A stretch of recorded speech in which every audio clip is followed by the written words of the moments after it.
They chained her to the cold stone wall, laughing as her screams echoed through the corridors. To them, she was nothing, a pawn, a traitor, a woman who dared to defy men of power. But what they didn't know was that each moment of her humiliation carved something dark and unbreakable inside her. Within a year, those same men who mocked her would beg for mercy. Their power shattered, their empires burned, and their names erased from history. No one could explain how a single woman brought them all to ruin. But the truth was far more terrifying than revenge. It was justice, patient, silent, and merciless. Before we begin this unbelievable true story of betrayal, humiliation, and vengeance, make sure to subscribe and join us for more untold stories that history tried to bury. Because sometimes the ones they chained become the ones who hold the keys. The year was 1897, and the city of Prague simmered under the weight of empire and corruption. The Austro-Hungarian elite ruled with polished boots and poisoned smiles, while those beneath them, the servants, the factory workers, the poor, lived in the shadows of their marble halls. Among them was Elena Kovarik, a young woman of quiet intelligence and disarming grace. Her father had been a scholar, her mother a seamstress, both gone too soon. Elena worked as a secretary in the Ministry of Justice, a place where law was less about truth and more about power. She was clever, efficient, and invisible. The kind of woman men of authority never noticed unless they wanted something. One of those men was Count Victor Halden, a senior official whose charm could rot iron. He noticed Elena's intelligence and invited her to assist him in matters far beyond her station, translating private letters, drafting documents, and sometimes listening when he spoke of politics after too much wine. To outsiders, she was lucky, but within weeks, she realized that luck was a curse. Halden's kindness was performance. His world thrived on exploitation of women, of loyalty, of anything he could possess. He began to treat Elena as if she belonged to him. When she resisted, his tone changed. The same mouth that once praised her intelligence began to call her ungrateful, insolent, hysterical. He accused her of betrayal, of leaking government secrets to the newspapers. The accusation spread like fire through the ministry's corridors. Colleagues who once greeted her with warmth now avoided her eyes. Within days, Elena was arrested. The trial was a spectacle. In a courtroom filled with aristocrats and officers, she stood alone, a woman without family, without protection, accused by a man whose word weighed more than any evidence.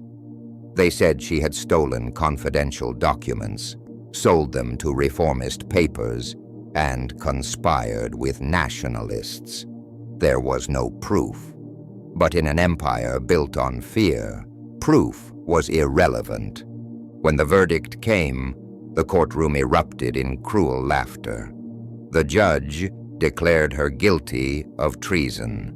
The sentence, 5 years of imprisonment and public humiliation. They chained her in the town square. The winter wind tore at her clothes as the crowd jeered. "Traitor!" someone shouted. "Whore!" another spat. And from the balcony above, Count Halden watched with cold amusement. But beneath her trembling hands and bruised skin, something shifted. She didn't cry. She didn't scream. She looked up at Holden, not with hatred, but with a stillness that made even the guards uneasy. That day, Elena Kovarik stopped being a victim. She became a witness to the kind of cruelty that only power can create. In prison, she learned silence. She learned patience. The women around her were thieves, beggars, widows, and rebels, all discarded by men who thought themselves untouchable. Elena began listening to their stories, piecing together patterns of abuse that led back to the same names, the same officials, the same judges, the same nobles who used their authority to destroy lives.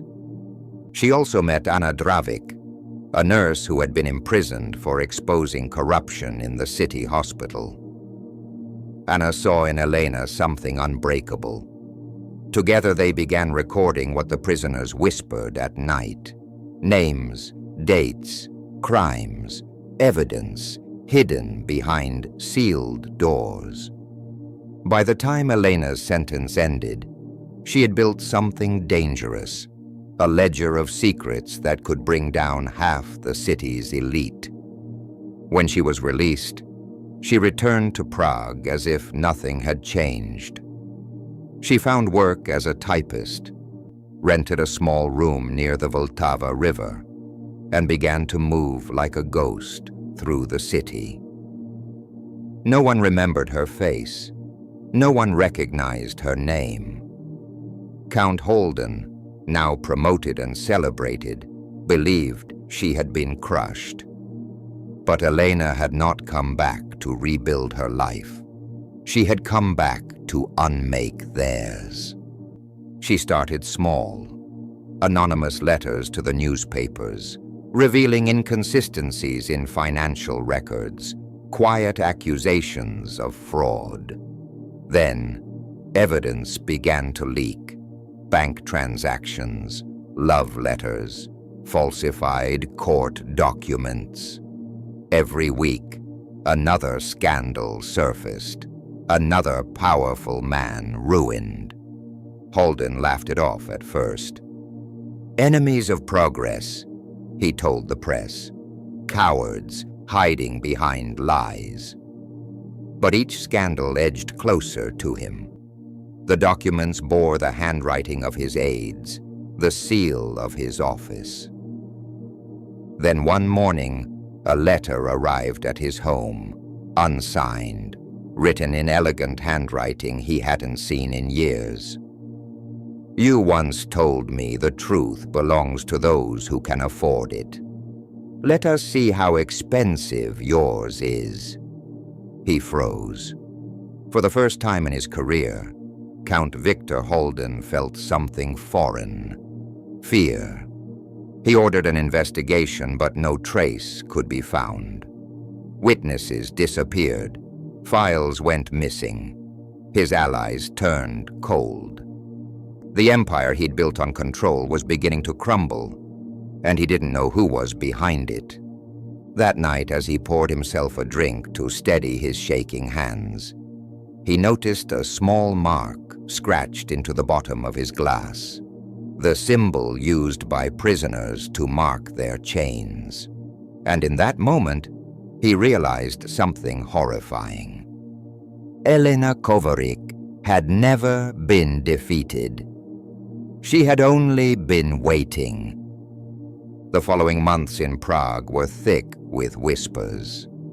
Every cafe and newsroom buzzed with speculation about the anonymous leaks dismantling the empire's most decorated men. Corruption, embezzlement, secret affairs. Each scandal unfolded with surgical precision. But behind the chaos, no one could trace the source. Some claimed it was a group of radicals. Others believed it was a rival faction within the ministry. No one dared to imagine it was the quiet, unassuming woman they once paraded in chains. Elena Kovarik had learned the art of invisibility, and now she weaponized it. Each morning she walked the cobblestone streets with a worn satchel pressed to her chest, filled with copies of letters, receipts, and testimonies she had gathered over years. Her former cellmate, Anna Dravik, had become her closest ally. Disguised as a nurse again, Anna collected information from patients, wounded soldiers, dying clerks, and broken bureaucrats who confessed their sins before death. The two women met in secret at night in an abandoned print shop near Charles Bridge, where they compiled everything into meticulous reports and sent them to journalists under a dozen aliases. Elena's revenge was not loud. It was methodical, precise enough to feel like fate. Count Victor Halden's name began appearing in conversations he could no longer control. His financial dealings were questioned, his speeches met with quiet contempt. His superiors began to distance themselves. The more he tried to defend himself, the more desperate he appeared. Late one evening, Halden stormed into the office of his subordinate, Colonel Radoslav Kruger, a man feared for his brutality and loyalty. "Find her," Halden hissed. "Elena Kovarik. She's alive. She's behind this." Kruger frowned. "The woman was released 2 years ago. She vanished. There's no record, no sightings." "Then make one," Halden snapped. "I want her silenced." And so began the hunt. Kruger unleashed the city's network of informants, spies, beggars, even priests, offering money and protection to anyone who brought news of the ex-prisoner. But Elena was always one step ahead. She had eyes in places even Halden didn't. Among the servants, the dismissed workers, the wives who were tired of their husbands' lies. Each time Kruger closed in, a new scandal erupted elsewhere, distracting him, humiliating him, drawing attention away from her. Still, the walls began to close. Anna noticed it first. Unfamiliar faces near their safe house, strange men asking about a seamstress named Elena. They started moving constantly, sleeping in train stations, hiding their notes inside hollowed-out books and jars of flour. But fear didn't stop Elena. If anything, it sharpened her resolve. She had seen Halden destroy countless lives, but now she saw him unraveling. His arrogance had turned into paranoia. He stopped attending galas. He fired his servants, suspecting them of betrayal. He slept with a pistol beneath his pillow.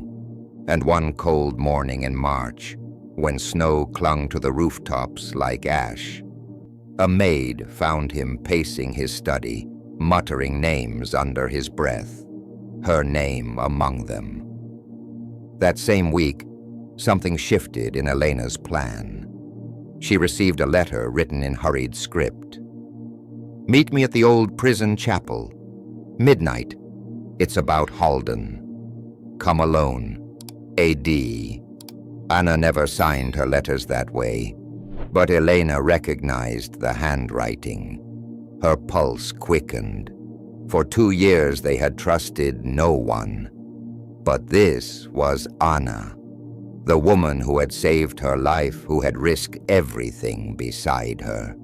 So she went. The chapel stood in ruins, its windows shattered, its pews rotting. Moonlight spilled through the cracks in the ceiling, falling over the faded altar. The silence was heavy, suffocating. "Elena," a voice whispered. It was Anna, trembling, frightened. She stepped from the shadows, her face pale and wet with tears. "They know," she said. "Kruger, he found the files. They'll arrest us by morning." Elena's chest tightened. "How?" "I burned the last of them." Anna shook her head. "He doesn't need proof anymore. They just want to end it." Before Elena could answer, the heavy doors slammed shut. The sound of boots echoed from behind the altar, and out of the darkness stepped Colonel Kruger, his eyes glinting like steel. "So it's true," he said softly. "The ghost of the ministry walks after all." Anna's face broke into despair. "I had no choice," she whispered. "He threatened my family." For a brief second, Elena's expression didn't change. The betrayal didn't erupt. It settled. A deep, hollow silence filled her eyes. She looked at Anna, not with anger, but pity. "They always make us choose between guilt and survival," she said quietly. Kruger raised his pistol. "You should have stayed invisible." But before he could pull the trigger, a distant explosion shook the ground beneath them. Dust fell from the ceiling. Kruger turned sharply, shouting orders to his men outside. But there were none, because while he hunted Elena, his own office, the ministry archives, was burning. Every file, every secret, every proof of their power turned to ash. Elena smiled faintly, her voice calm. "You were looking in the wrong place, Colonel. I never came here to run." Outside, the flames rose into the night sky, painting the city red. And when Kruger turned back, Elena was gone. Only Anna remained, sobbing in the shadows, and a single folded paper left on the altar, bearing Halden's name. By dawn, the Ministry of Justice was nothing but smoke and ruin. The fire devoured everything: the archives, the ledgers, the letters that once protected the powerful. The newspapers called it an accident, a gas leak, a tragedy of bureaucratic neglect. But among the whispers in the cafes and crowded trams, people spoke a different truth. Someone had finally struck back. Count Victor Halden stood before the wreckage, his face ashen and sleepless. He could smell his empire burning. Years of control, carefully crafted manipulation, vanished in a single night. For the first time, his name was being spoken with disgust instead of fear. He ordered soldiers to guard his home, but he knew, deep down, it was useless. You can't defend yourself from something you can't see. He suspected everyone, his aides, his friends, even his wife. But the name that haunted him most was hers, Elena Kovarik. Each time he closed his eyes, he saw her face the day she was chained in the square. Not broken, but calm, like someone who had already seen the future and accepted its cost. By the third day after the fire, Halden's nerves began to fray. He received letters every morning, unsigned, neatly written. Each one contained a single line, a fragment of a confession he had once forced from someone else. "I never betrayed the crown," one read. "You just needed someone to blame." Another, She didn't steal anything. You did." He stopped eating. He drank instead, pacing the same study where he once dictated the fates of others. His reflection in the glass seemed to mock him. The trembling hands, the sunken eyes. That night, as the city slept under a veil of fog, a visitor arrived at his mansion. The guard hesitated to stop her. She carried herself with quiet authority, wrapped in a plain black coat. She introduced herself as Inspector Lenka Novak, claiming to be investigating the fire at the ministry. Holden, desperate to appear cooperative, invited her in. She was calm, measured, intelligent. Too intelligent. She asked questions that dug beneath his skin. About Elena, about the trial, about the disappearance of evidence. Every word felt like an accusation. Holden tried to maintain composure, but his voice betrayed him. Finally, she placed a small folded paper on his desk, the same symbol that had been etched into his glass weeks before. The prisoner's mark.